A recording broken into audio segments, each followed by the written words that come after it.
a long list here that we all know of, and we, in terms of the policy we do, because as we already said, it's a death. So I would like to take this opportunity for those who walk and cycle. I think the previous speaker mentioned speed as an element to prioritize to make walking and cycling safe. And it would be less costly than having to correct the infrastructure afterwards. And all this, of course, through the multi-sectoral coordination. And I'm sure Africa is already leading the way. We've seen a lot of progress in many different African cities. I was just in Addis Ababa, and for support with the deaths and that given the large share. On this note, I would like to thank you very much, and back to you. Thank you. Thank you so much for keeping the time, especially, and for ensuring a quick delivery. Thank you so much. The next presentation is coming from myself.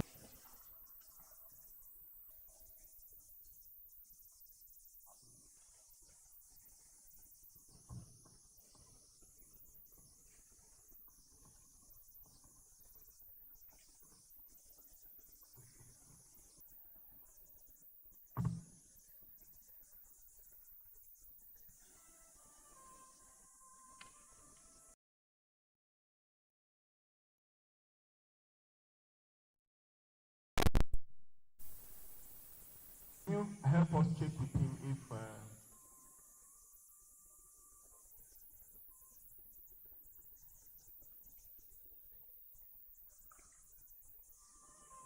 please project it again.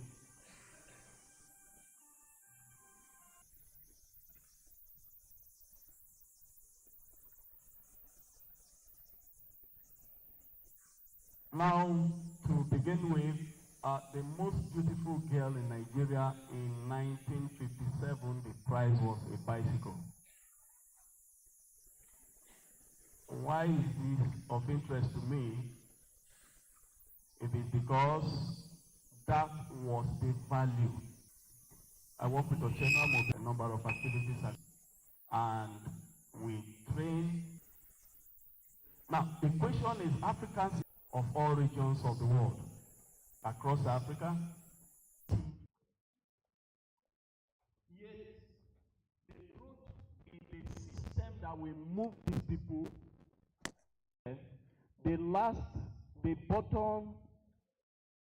the bottom line you see in blue is the growth of public transport in Africa, which means the population will keep increasing, yet there are no systems to move them.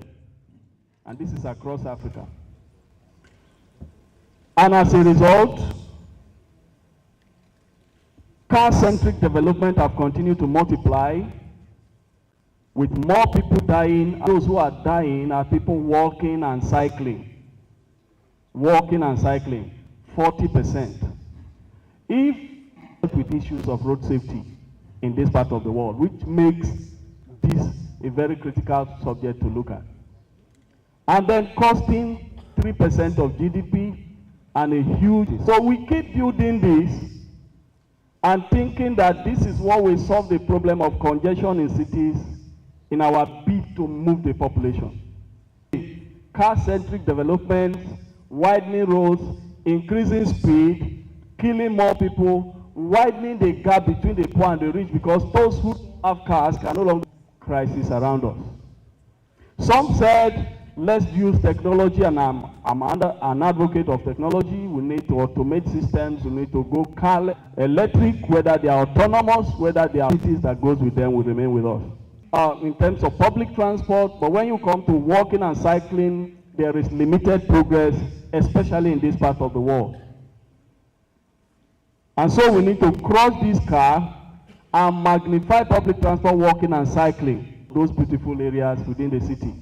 This is Addis Ababa, and this is the direction to go. So instead of multiplying the roadside, let's multiply spaces for walking and cycling. The draft national cycling policy and strategy that we developed between 2014 and advocacy for that. Then we have the National Non-Motorized Transport Policy Brief that the UNEP worked with ITDP to develop for Nigeria, and was in the next few minutes. We have also had series of policy pronouncements from the National Council on Transport. A number of them are here for us in policy, but that has not substantially translated into the kind of impact we want. Most recently, these resolutions came from the council. We clear-cut what needs to be done, but how much is this translating to what we want? Permit me for using the wrong photo there. The National Road Safety Strategy 2021 to 2030 have 5 key strategic initiatives on walking and cycling. Particularly, it approved 20% of road safety budget, road safety intervention budget for walking and cycling safety. Release of such support that will guarantee the safety of cyclists and pedestrians. We have series of United Nations on national road safety strategy, and specifically there were resolutions of the council demanding, for instance, 30 kilometers as urban speed in cities of Nigeria for it to be implemented. We've had also a number of others which have not for it to be implemented. We've had also a number of others which have not, we are pursuing to see resolutions on them. Then we had the National Land Transportation Policy, which was approved only 3-4 months ago on the 31st of July. And there's a chapter on urban mobility with an entire section dedicated to healthy lifestyle and cost-effective transport system. But the objectives are very important.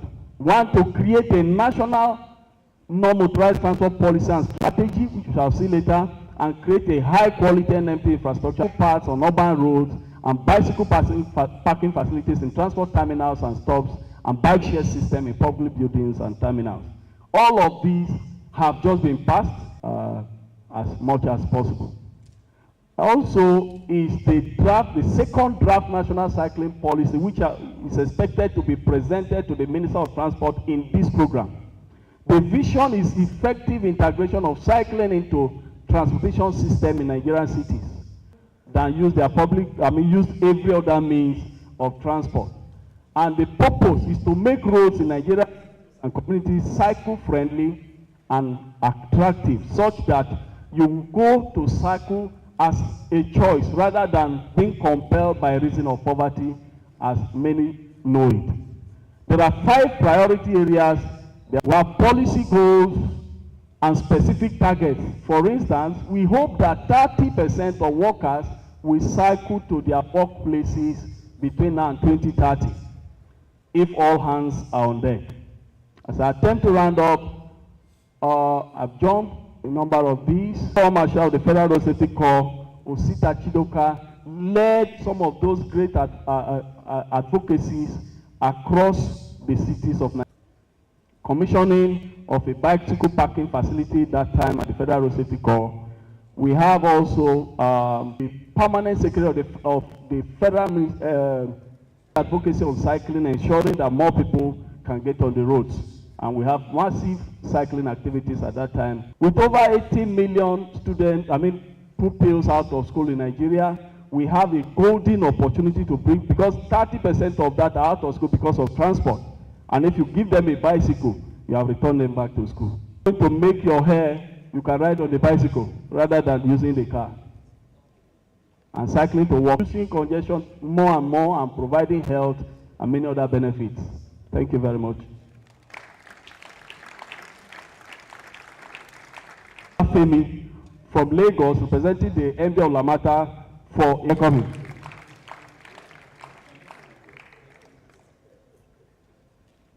You're welcome, sir.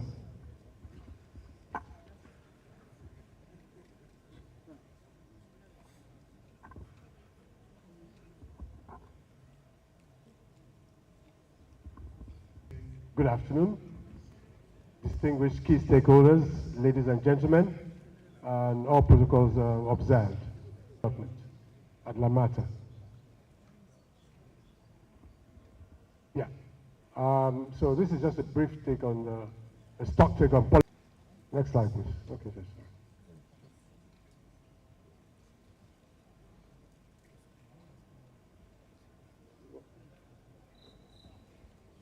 Okay. Yes. I think around to Nigeria, I think specifically Lagos and Abuja, under the road, the UNEP Share the Road Global Program, and obviously encourage Lagos and Nigeria to develop an NMT policy so that we can move away from this car-centric thing into more of a people thing. So Lagos is currently shifting from car-centric to people-focused mobility, and Lamada is leading strategic planning for walking and cycling, supported by UNEP and ITTP. We have, based on our 2014 Strategic Transport Master Plan, so we are embedding NMT into all our projects, comprising quality bus corridors, which are actually feeders into mass transit corridors, BRT, light rail transit, inland waterways. Our next plan, which is according to our pedestrians and cyclists, and they face and improved health and safety. And right now, the child regulated. We still have about 70% of that in the informal sector. And that makes it even more vulnerable to our children. We now have some BRT corridors, but we still have a lot of coverage private motor vehicles. As you can see from the bar graph, there's a direct correlation between increased vehicle ownership and crashes. So we need to de-emphasize that. It was coordinated by UNEP and the International Transport Development Policy, based in Kenya also. We had 3 in the walking and cycling environment. And the objective was to shift from cars to move to people movement. And the focus was on the 26th of October 2017, the draft NMT policy was unanimously adopted by key stakeholders. In terms of development support and international recognition, obviously UNEP provided funded technical assistance and capacity building. ITDP provided methodology, design standards, and global best practices. The policy was internationally received a sum of 100,000. So the GIZ Sumitaiwo project lasted 3 years. It's located, for those of us who are familiar with Lagos, I'm sure many of us are, we have it on Catholic Mission Street, Tafal, Baliwa Square. We were able to develop 356 meters of rehabilitated sidewalk with plans for further extension. But the importance here is that it leads to the origin and destination hub of our pilot BRT system at Tafal Baliwa Square. Pedestrian hotspots in Lagos Island and Ikeja involved improved drainage, landscaping, safety signage, and fine art beautification. The project, as you can see from the picture, that's the pilot scheme. You can see the beautiful murals, and you see somebody walking a continuous sidewalk network in Lagos. We are currently implementing what we call the Lagos Strategic Transport. We have 21 kilometers, and this includes obviously continuous sidewalks protected across QBTs by the second quarter of 2026. And I think Mr. Chijoke was talking about some action plans the other time. And I'm going to suggest something, and it should be one of, for me, maybe number one. It's affected so many things, nationally and statewide, to restructure that. Nothing against engineering and water. And somehow, road is not entirely controlled by transportation. If transport professionals are handling the road networks, you'll find a better answer to it. So my suggestion, it should be one. Obviously, we have future plans for Lekki, Ikeja, and all that. And Ikeja, and all that. And also the integration with our updated master page to get NNT updated master page to get NNT access, an African Action Plan for Active Mobility, an African Action Plan for Active Mobility, and Lamata 2018 NMT policy, we're expanding the network, we're providing universal access to GIZ AFD, and even the universal access to GIZ AFD, and even the University of Cambridge. Upcoming program with the University of Cambridge. Of how 64 kilometer sidewalks to be delivered by 2026, active mobility being embedded, active mobility being embedded in our STMBs and quality bus corridor design, in our STMBs and quality bus corridor designs, and adoption of PAPAM principles for regional alignment. I'd like to begin with them, given the fact that the provision of walking and cycling facilities and enabling effective cycling,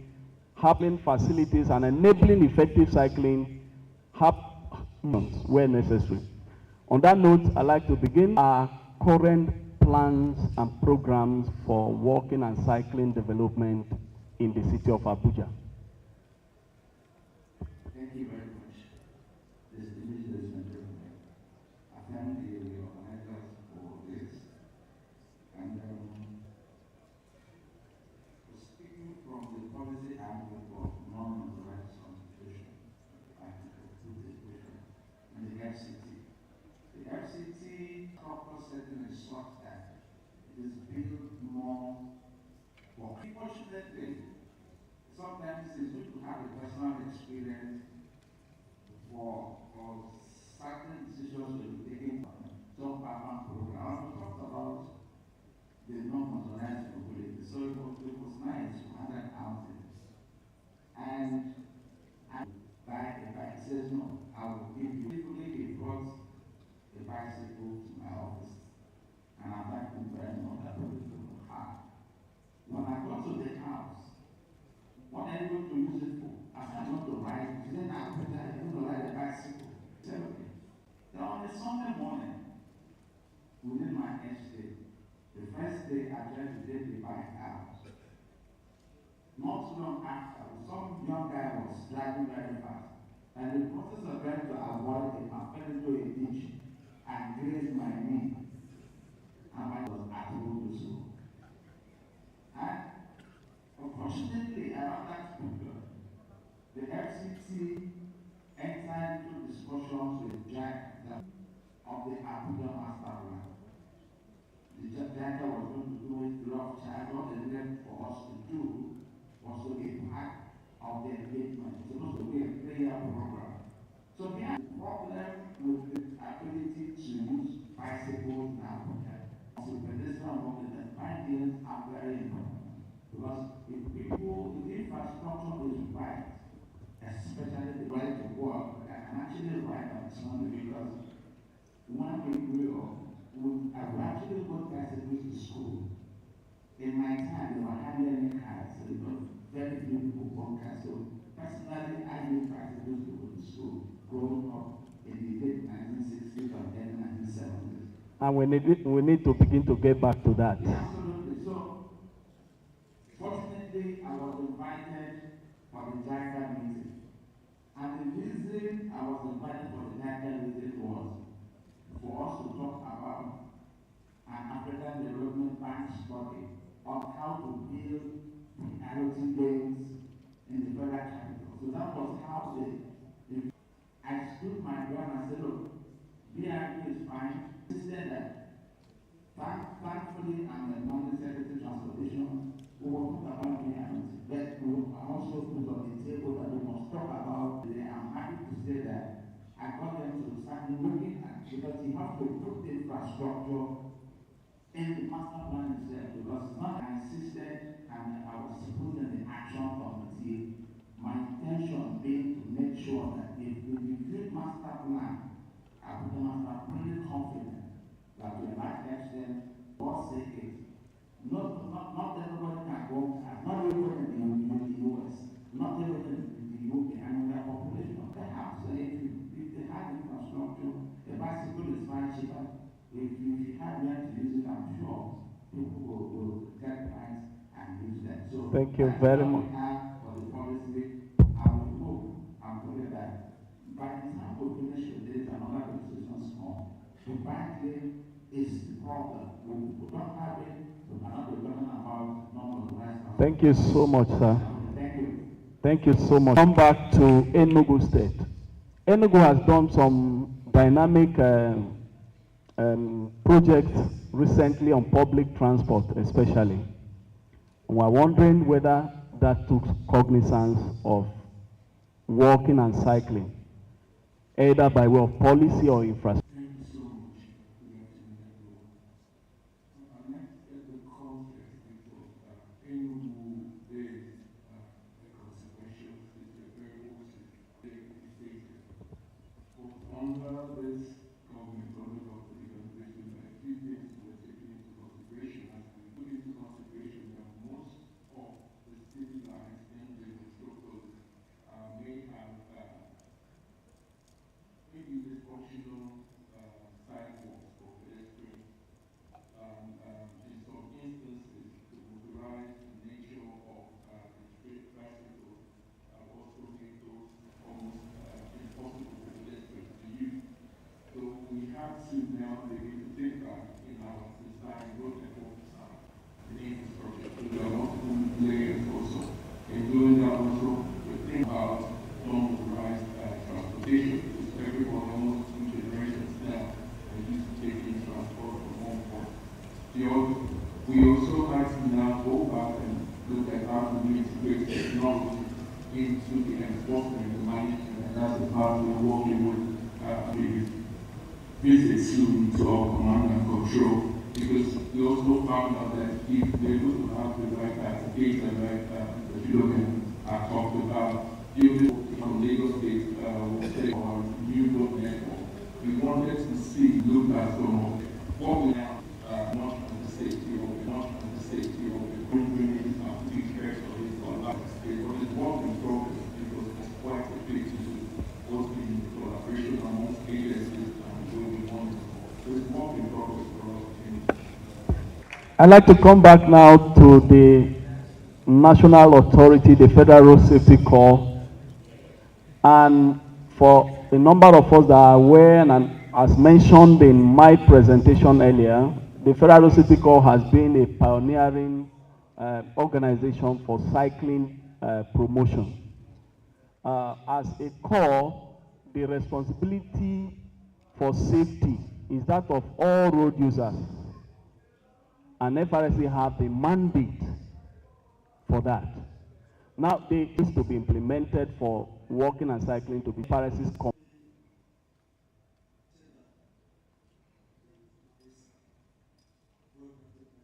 Any action demanded is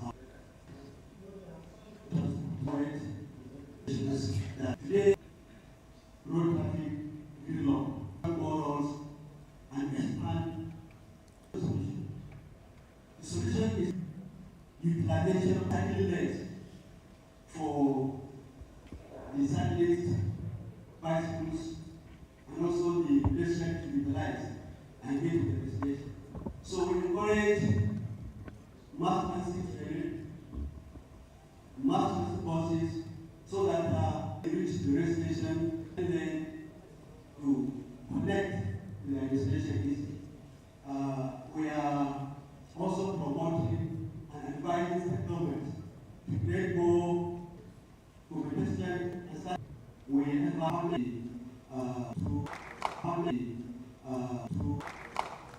Now, in different forms for policy development in Lagos, and in Abuja, nationally. We want to find out with all the has transportation policy, which has a policy and strategy draft completed, which is being handed over to the minister for onward final processing and approval. And we are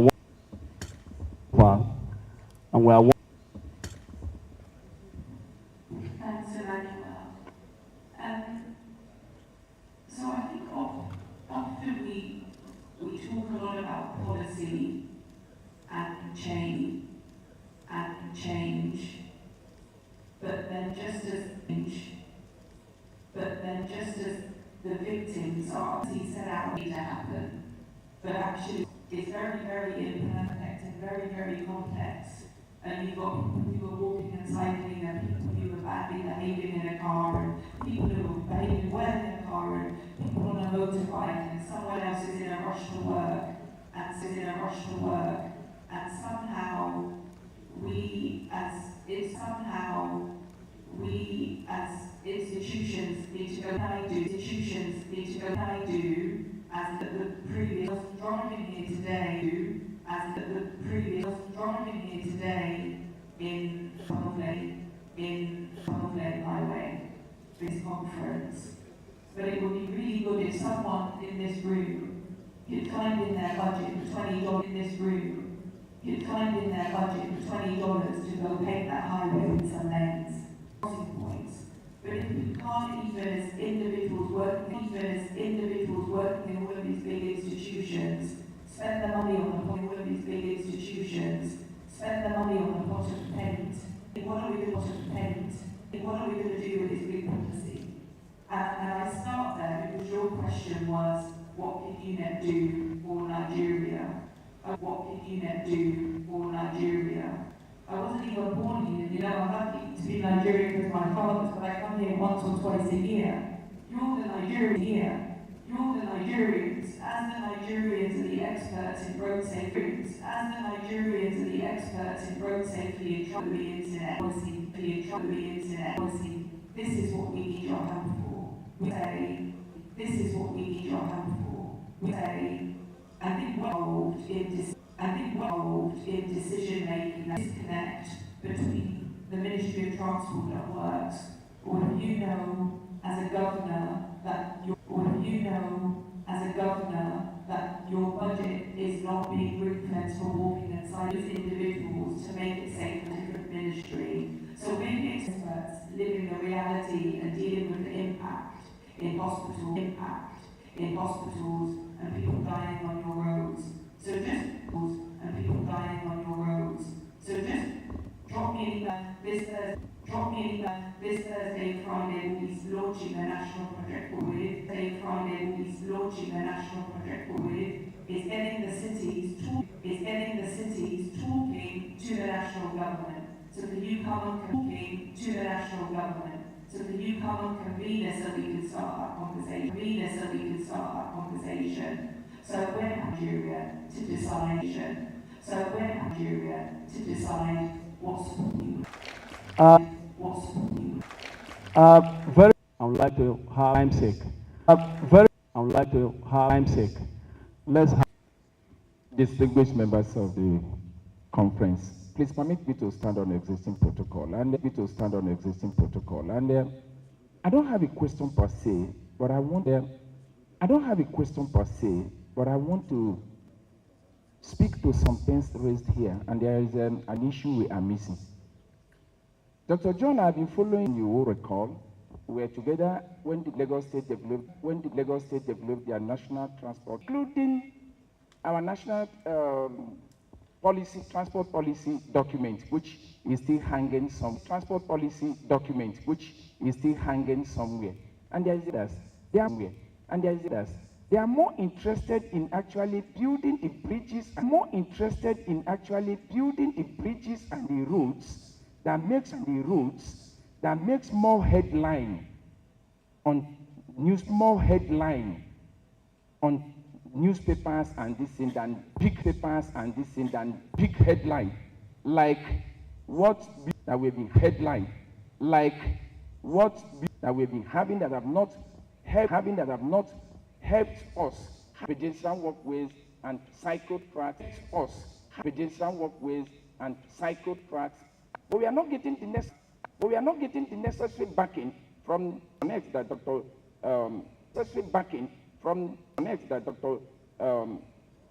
Shitabe mentioned, which is a very fundamental issue.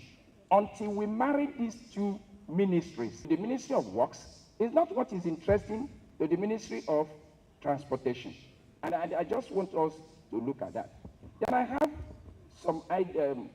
I think the Abuja Master Plan has provision for pedestrian walkway. I live in Otaku, and I see this. We need to recover the parking lots when they were planting vehicles on them any longer, because the routes have now come up They have grown big.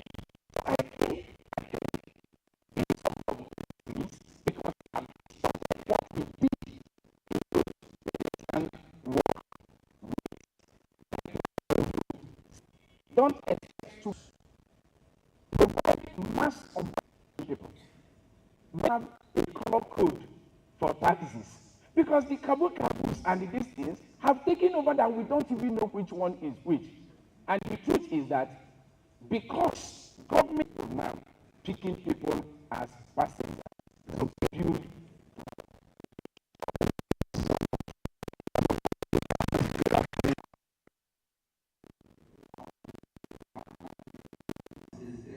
follow program to have the passes drainage. I will tell you how our drainage work and what have losses. Thank you. Is critical, and I happen to be one of those who wrote Nigeria's first non-motorized transport policy under Chief Ojo. So, and transportation, the roads. So I think that this conference brings all modes of transport together in the ministry. You remember the famous story of Chief Ojo Madekwe being knocked down by a vehicle. Abuja master plan is also bicycle lanes.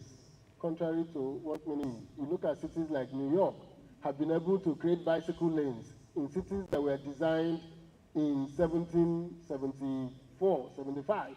He did it with a case study of getting the central business district, the Wusetu axis, to begin to have bicycle lanes. The two axes to begin to have bicycle lanes with some demarcation. So you can do with some demarcation. So you can do with road markings. You can do with also some motorized transport with road markings. You can do with also some motorized transport in cities like Enugu lanes for bicycling between. See whether it has a mode regular lanes for bicycling between. See whether it has a mode regularly. But once you create the lanes, like most transport infrastructure. Let's put our hands on this one. Are you a victim of road crash? Have you ever thought about what you can do? Families and friends of road crash victims are also victims. Refuse to be inactive and silent in matters of road safety by joining the Kwapna's Road Safety Demand Foundation and Federal Road Safety Corps at the Inn, gathering Africa and the world. Already waiting for the VIP, please. That's the Benchers Recess Hall, while others will proceed.